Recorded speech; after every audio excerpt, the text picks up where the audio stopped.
We've heard your complaints. No party system, no solid voice chat system, pretty much the worst online experience ever crafted. Say no more. Introducing the Nintendo Online Expansion Pack. Listen, guys, Nintendo's at it again. Nintendo! Get it together, dude! They make some of the greatest IPs that the world has ever seen, and then they squander it with the worst paid services I've ever seen. I genuinely love Nintendo, so it breaks my heart when I read stuff like this. If you didn't hear, on top of this already garbage service, they're including an expansion on that service. The baseline service itself is $20. Fair, okay? They didn't used to charge for their online, but when they moved to the Switch, they said, you know what?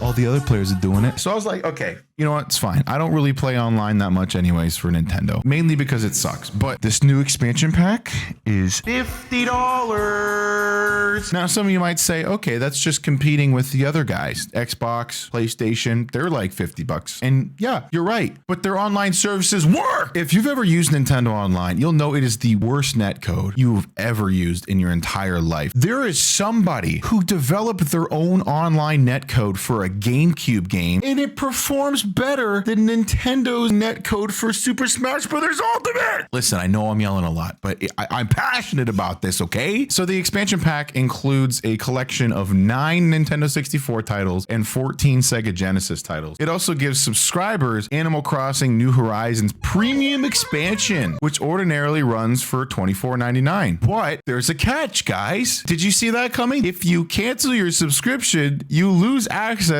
when the membership ends. The future of gaming is here, baby. Let's go. Games that it comes with. Dr. Mario 64. Don't care. Mario Kart 64. Star Fox, Super Mario 64, Ocarina of Time. Some of the GOATs, okay? And they've got more coming too. I think most people only care about N64. There's going to be some Sega Genesis fans out there, but I mean... There are dozens of us.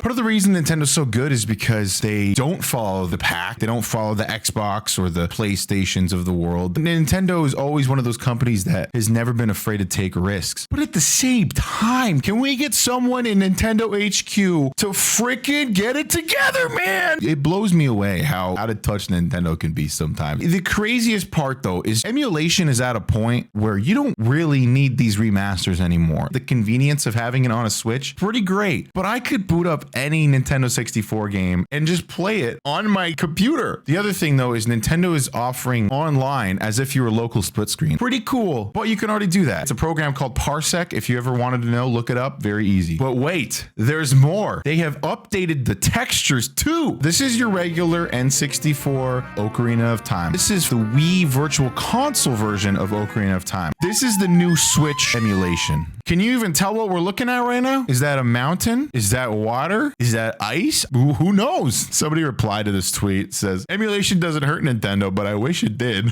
Apparently this port is completely useless for people who want to do speedruns too, because the input lag is so awful. Apparently this is what the online experience is like too.